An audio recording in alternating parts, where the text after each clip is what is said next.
So we'll make a start on the regulation webinar.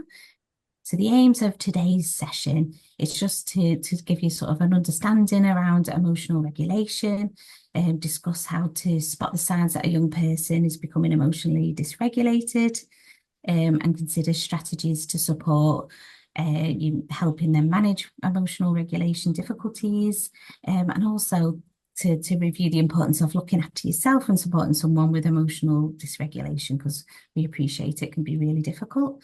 If you have any urgent or emergency concerns, please contact our Trust's 24/7 mental health crisis line on 0800 051 1508. Like I said today, we won't have that opportunity to discuss individual concerns. So in regards to sort of children and feelings, children develop a basic understanding of emotions by around the age of 6 to 9 years old, but it can take much longer for them to learn how to regulate or control these emotions. And until they have this, they are likely to show how they're feeling, what they do, rather than what they're saying, and so via their behaviour. And children may need support from the adults and carers around them to help them manage their feelings appropriately. So what is emotional regulation? We're just sort of reviewing considering it today as the ability to manage your emotions, to help young people to calm themselves down when they're feeling upset, to adjust in changes of expectations, to handle their frustrations without them having an outburst or meltdown. We know they might occur, but just to think about how we can help them manage when they are struggling, and to experience strong emotions without being overwhelmed by these. And even as adults, we can have emotional regulation issues, especially when stresses are high, just to normalise that. So why do we become dysregulated? We're hoping to share a video. We're just hoping it works with you, which will explain a little bit more, hopefully. Hopefully, let me know if you can't hear it, Vic. Yeah.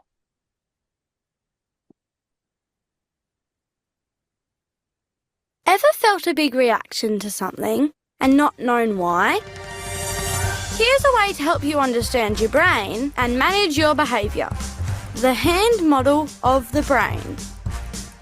The bottom of your hand represents the brainstem and is involved with the automatic physical processes that keep us alive, like breathing and our heart rate. Your thumb is your limbic system, and with your brainstem forms part of your emotional brain. This helps you to manage and understand your feelings and stress responses. The outside of your hand and fingers are your cortex, or your thinking brain. When the thinking and emotional brain work together, it's easier to manage your emotions, talk with others, and problem solve. But if you feel surprised, unsafe or scared, your emotional brain takes immediate action. It can act much faster without working with your thinking brain, so you flip your lid. If you're in real danger, acting fast can help keep you safe, and that's really important. And then when the danger has passed, your lid comes back on.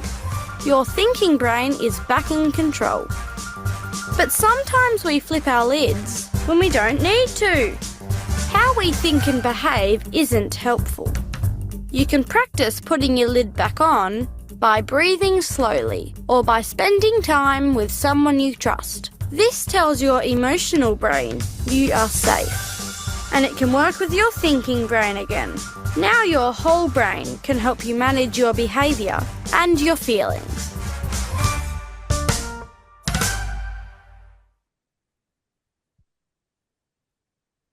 Thank you for watching that with us. And we know that children present in different ways when they're struggling with emotional regulation, and we're just trying to think of some sort of signs of emotional dysregulation and go through them with you now. We know it's linked to the fight, flight, freeze response, as explained in the video. This is, an automatic response in our brains that sets in to protect us from danger. And we often don't choose which response we're going to go with. This results in lots of observable behaviour. such as the sort of fight response, where you might see children, acting more aggressively. That's probably one of the most common ones, sort of hitting out or lashing out or fighting with others.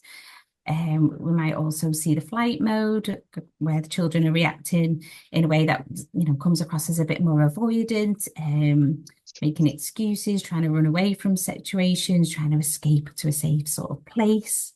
Or sort of freeze mode, where children may come across as a bit more rude, refusing to answer or engage in activities or to leave caregivers, etc. So that's how it might come across. And I will hand you over to my colleague Beck to go over strategies for supporting with emotional regulation. Thanks, Vic. So as Vicky said, and that video showed, dysregulation often, when it occurs, results in that thinking part of the brain disconnecting and that emotional part of our brain taking over. So all of these strategies moving forward are going to be focusing on the ways that we can soothe that emotional part of the brain so that it can calm down and realize that we're not in any danger, and allow for our thinking brain to take back control. And we'll keep coming back to that idea as we go through them. One of the first things I'd say to think about when a young person is dysregulated, or any of us is dysregulated, is our sensory systems. We all have sensory sensitivities. Some people are more sensitive to certain sensory input than others. But what we do know is that when we are stressed and we have flipped our lid, our senses become a lot heightened. Some young people might find that they become oversensitive when they're dysregulated, so they might want to avoid further sensory input. So that might be avoiding like physical touch, like avoiding hugs or avoiding sounds, wanting quiet in the house. Some young people are undersensitive to sensory input, so they might be seeking it out in order to calm down. So they might need the music, they might want to hug, they might want to smell like your jumper with your perfume on it because it helps calm them down. Or for me, if I'm driving and I'm getting really stressed out, I might be seeking a bit of fresh air, so I'll put my windows down, but I might be avoiding extra sound, so I'll typically turn my radio off. And that's just a way that we naturally regulate ourselves as human beings within that sensory world. And it's just something to sort of be aware of, especially as we know children, especially compared to adults, are not going to stay calm all the time. And we can't expect that either. They're going to go up and down within their emotions quite naturally, and that's perfectly normal. So in terms of supporting the sensory system, we want to give children access to both sort of alerting activities and calming activities. So if they're trying to avoid sensory information, that's when we want to give them that calming space, those breathing exercises and maybe some comfort activities. Whereas if they're seeking that sensory information, we want to be giving them like fidget toys or the sensory toys. But this doesn't have to necessarily involve you going out and getting things. A really easy example of this might be a young person who might be oversensitive, might avoid physical touch. They might not want to hug or for you to come close to them, whereas somebody who might be seeking that sensory information to help calm might need a hug, or might need quite a tight hug at that as well. That can be quite a common one that young people talk about. In terms of the calming and relaxation strategies, there are various different like mindfulness and breathing and grounding techniques out there. There are lots and lots of videos now, and lots of schools already teach different breathing techniques to children. It's probably worth checking in with young people or with the schools as to what they've already covered, just for a little bit of consistency, rather than us teaching you like a brand new approach, especially if a young person is already familiar with a certain technique that they find helpful. One of the biggest tips here, though, is the importance to try these calming and relaxation strategies in moments of calm, and not bring them in for the first time when they're dysregulated. Again, it comes back to that video. We know that the thinking brain is disconnected when they flip their lid, that emotion brain is taken over. And if they don't know how to use some of these breathing techniques, and we try to introduce them in that moment, it's just we're asking too much of that thinking brain in that moment. And we might find that actually they become more dysregulated. So definitely practice these at home whenever you get an opportunity in those calm moments, to make it a little bit easier for their brain in those dysregulated moments to just do these out of habit. We're going to spend a few slides now just thinking about the zones of regulation as a particular strategy for you to think about when supporting young people. The zones of regulation is an evidence-based intervention for supporting emotional regulation. It's a really lovely sort of simplified idea that removes the need for children to have to verbally express their feelings. It categorizes our emotions into 4 sections: the blue zone, the green zone, the yellow zone, and the red zone. The green zone is very similar to when, like on the video, you saw where the thinking brain and the emotional brain were talking to each other. Whereas the red zone, the yellow zone, and the blue zone typically represent moments where the emotion brain is taking over instead. I'll play this video and then we're going to move into thinking about strategies related to the zones of regulation. Hopefully this works again. What are the zones of regulation? Have you ever noticed how complicated our feelings and emotions can be? We can group our feelings into 4 colored categories or zones to help us understand them. We call these the zones of regulation. We can think about how much energy or strength our feelings have to sort them into each colored zone. Let's explore the 4 zones of regulation. In the blue zone, we have low levels of energy and down feelings, such as when we feel sad, tired, sick, or bored. In the green zone, we have a sense of calm energy and control. We might be feeling okay, happy, calm, or focused. In the yellow zone, our energy starts to get higher and our feelings get a little stronger. We might be feeling frustrated, worried, silly, or excited. In the red zone, we have extremely high energy and our biggest, strongest feelings. We might feel angry, terrified, or out of control. We can also feel strong, positive feelings, such as overjoyed or elated in this zone. It's important to know that all the zones and all our feelings are okay. There are no right or wrong ways to feel. Having a wide range of feelings and moving through the zones is a natural part of life. Grouping our feelings into the 4 zones of regulation can help us to think about, talk about, and regulate them more easily.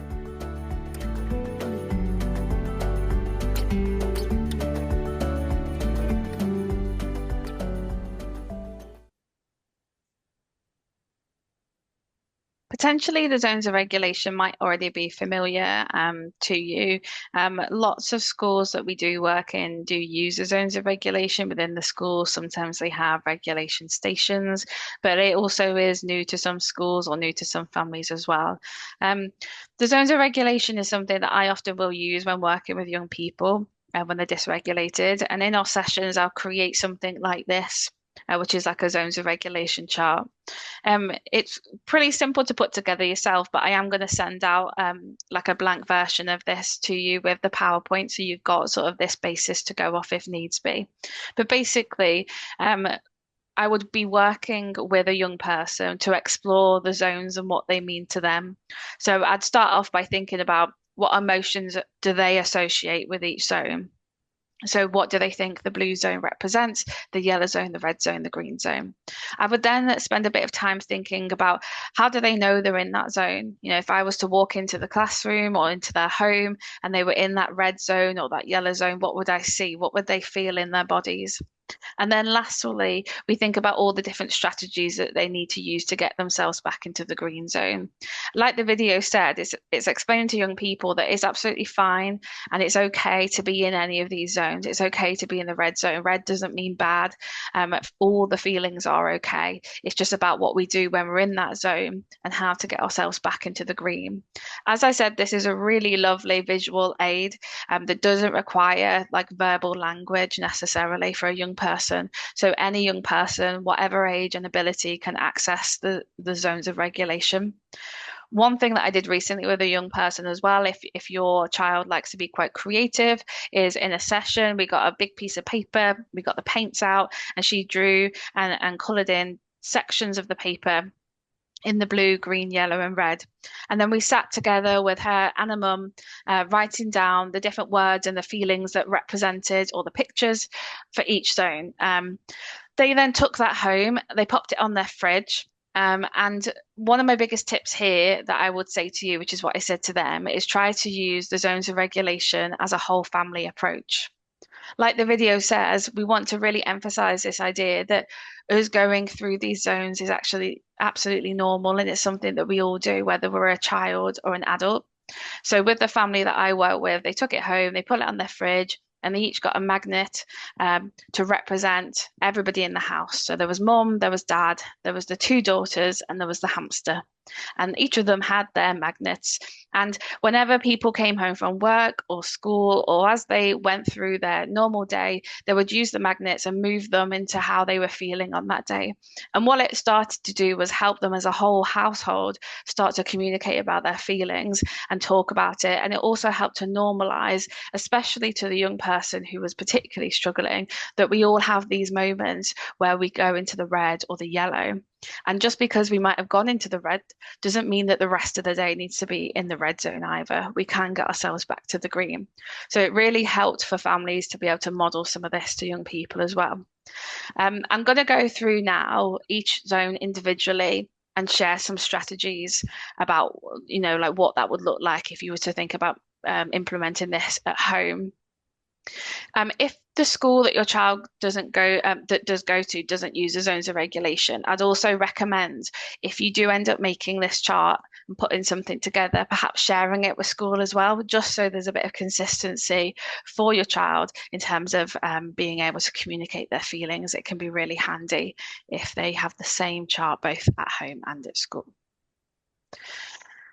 So the blue zone, as the video explained, is all around when we're feeling we're lacking energy, we're feeling quite withdrawn, tired, maybe a bit under the weather, feeling a bit bored. So this zone is all about the need to rest and recharge, take a break, grab something to eat and drink, and seek that comfort in any way that they see fit. So that might be spending time with their special interests. That might be seeking comfort through spending time with family, reading a favorite book or watching a favorite film. And we would also be using relaxation, breathing techniques, and sort of positive mindset strategies in here as well. It can be really useful, and something that children particularly seem to understand as well, is thinking of this a bit like a battery. So most children have access to some kind of device, whether that be at home or in school. So they can understand this idea that if our phones are only running on 1% battery and not 100% battery, we can obviously do less with them than we can if they're 100%. So it can be really good in this blue zone to talk about how can we recharge ourselves so that we can perform at the best that we can do and we can feel safe and happy again. And that again might include spending time with like special interests and their hobbies and things. The yellow zone, from my experience working with families and with young people in particular, the yellow zone tends to be the trickiest zone for young people to actually work out how this zone feels and how they actually know they're in this zone. They're very good at knowing when they're in the red, but they're not as good knowing when they're in the yellow. So I would perhaps spend more time with them in this zone, and maybe you share what you see in your child before they go into a full dysregulation and full flipping the lid. The yellow zone is that zone where they haven't quite flipped their lid. So we have got a window of opportunity to be able to distract and redirect them and hopefully stop that thinking brain from disconnecting. So at this point, we want to think a little bit about trying to reduce our demands. So all taking a pause for a moment to try to help with that distraction and redirection into a favored activity or a soothing activity. We want to begin to simplify our language a little bit as well. Again, using some relaxation techniques. Think a little bit around that sensory information that I spoke about earlier as well. So if there's any triggers where you can remove them if possible, like me turning off the radio, those sorts of things are really handy in this yellow zone. The good thing about the yellow zone as well is we can try to plan for trickier times. So if we know that things might occur where they're about to flip their lid, we can use something called like a self-soothe box that helps them when they're in this zone. The self-soothe box is as like a self-regulation tool, basically. I think it would be a really fun craft activity that will use a day of your summer holidays up. All you need to do is get an old shoe box or a box of any kind. You can spend some time decorating it together, get the paints out and the glitter, whatever you need to, decorate it, and then you'd sit with your child, and in the box you'd put anything, any items that can support them to regulate their emotions, especially whilst they're in the yellow zone before they flip their lid. So, for example, if they were to come home from school and they hadn't quite gone into sort of meltdown outburst behavior, we'd be wanting them to use this self-soothe box in that moment and hopefully prevent them from going into that red zone. So in the box, we'd put anything that would support with that. So that could be sensory items again. So it could be stress balls, fidget spinners, like anything that just helps them to de-stress. It could be photos of loved ones, favorite family holidays, maybe certificates of achievement or medals as well that they've won. It can be any items relating to hobbies like coloring books. I know some parents I've worked with have snuck like a little cheeky snack in there as well as an extra surprise for their young person when they open it. And it can be anything relaxation related as well. Like sometimes they will put like a little tube of bubbles in there so they can practice their breathing techniques. Sometimes as well, some of these items won't physically fit in the box. So what I've done with young people is we've made little cards, like a card with a music symbol on. So again, they can open the box, they'll see that music symbol, which tells them I need to go and listen to music. Whatever goes in this box is very individualized. What will go in my box would be different to what goes in Vicky's box. So it's really important to just sit down, create this together. Again, you could do this as a whole family. You could create a self-soothe box as a family. You could create one for yourself to show them. Lots of families I work with as well create an on-the-go self-soothe box where they'll get like a drawstring bag and they'll pop in similar stuff so you can have that in the car with you or when you walk into school to again have one at hand. And like I said, it is a really nice activity and most children that we make them with really enjoy doing this. The idea is it can stay at home, preferably in a safe space or the bedroom. And again, we would just be wanting to signpost them and point them in the direction of that box to help themselves sort of regulate and stop themselves going into that red zone. So the red zone, this is when somebody is fully dysregulated. This is more of our meltdown and outburst behavior. As it said on the video, this can be related to sort of more negative emotions like anger, but it can also be where somebody might be overly excited or overly giddy as well. So we're thinking the Christmas morning feeling times 100, you know, and when we're a bit too out of control in terms of that excited level. This red zone is definitely where we have flipped our lid completely.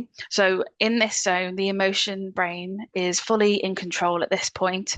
The thinking brain is not being listened to. So this is all about making the young person feel safe and just trying to soothe that emotion brain. It's really important to have somebody close by to the young person. Like it says there on the slide, big feelings are scary. And I'm sure you all know that when you're supporting somebody who's very dysregulated, it can be quite distressing to watch that yourself. So we can only imagine how it must feel for that young person having to experience that intense feeling of emotions. We want to try and keep ourselves calm, our tone of voice and our body language quite calm as well, even if we don't feel it inside. Again, we are only human.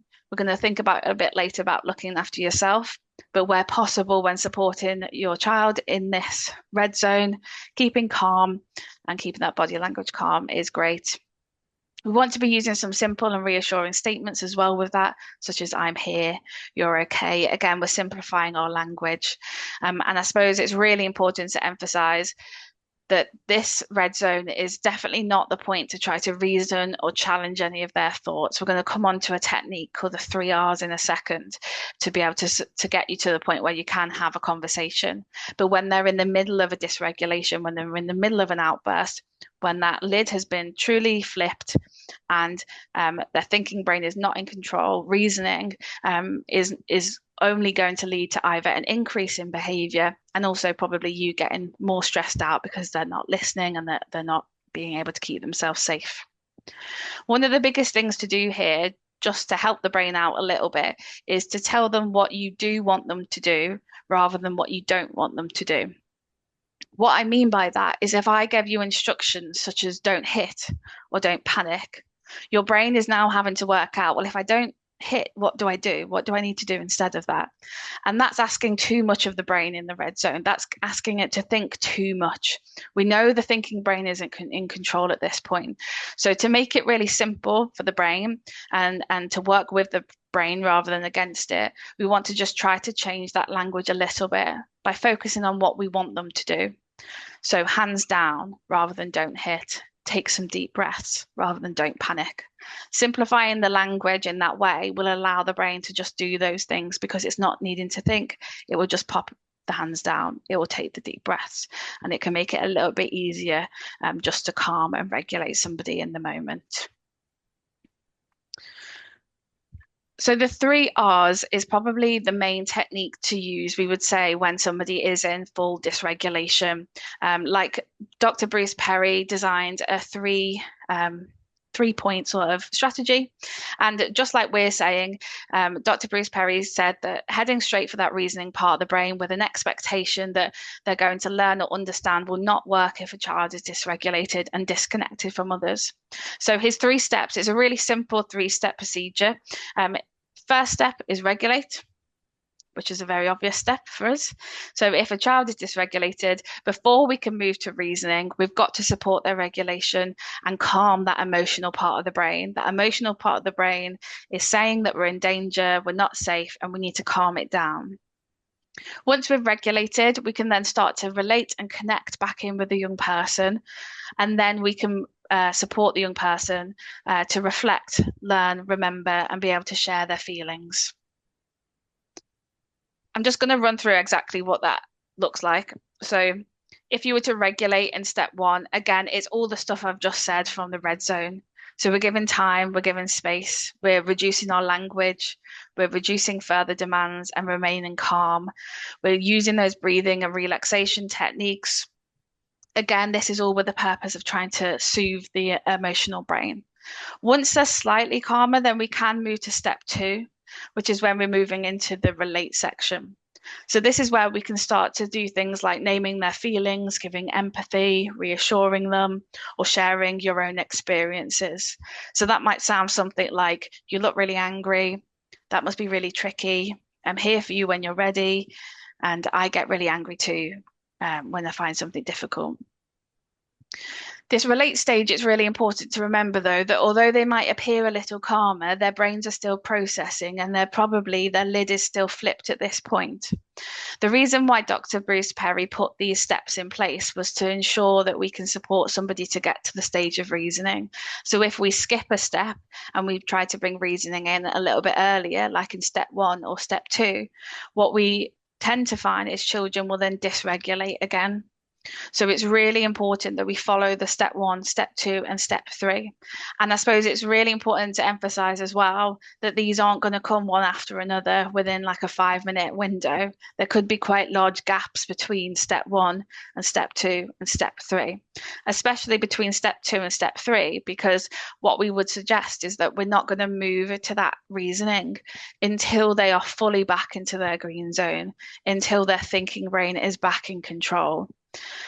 Once we do that, then we can support them to understand what happened. We can use things like social stories. We can discuss with them different and alternative behaviors. So it's okay to be in the red zone, but it's not okay to hit. What could we do instead? So you can come back to the regulation chart at this point. You can give them lots of praise for positive behaviors, and you can teach and practice different strategies together. But again, this reasoning section isn't going to work if we try to bring it earlier. So it's really important that we do step 1, step 2, and step 3. And again, being aware that there could be quite a gap between all of these. It will also help you out a little bit when you're teaching as well and practicing, because when they're in that reasoning and their thinking brain is back in control, they'll be able to remember and actually be able to sort of share their experiences a lot easier than when they're in those other 2 stages. So just following on from what the strategies that Beck's discussed, some more general strategies that, you're likely doing a lot of these anyway, would be sort of spending time with friends and family and getting the young person, encouraging them out of the room. Sometimes if they've been spending a lot of time in there, to just to give you more opportunities to sort of model, good regulation to the young person, and using the emotional regulation chart and such like. Helping them to have a healthy, balanced diet and eating at regular times, spending time doing things that the young person enjoys, involving their special interests, things like that. Encouraging them to sort of speak up and get help, and not, having a kind of view on themselves, getting a good night's sleep. It affects all of our mental health. And also encouraging them to get out and about and get some movement in, get some exercise, get outdoors where possible. And as Beck referenced to earlier, the importance of sort of parent-carer well-being, it is important to think about your own needs and your own self-care, and because, it's tough having an emotionally dysregulated child, and at home, they can be very demanding. So we need to sort of think about how, you can look after yourself, because you can't pour from an empty cup. So we'd encourage you to sort of link in with local support systems and practice your own self-care and get them, your circles of support to get help for yourselves. Support systems could also include local parent-carer forums, carers centre, adult talk and therapy services, and Young Minds parent helplines. And we will share some links to these post the webinar.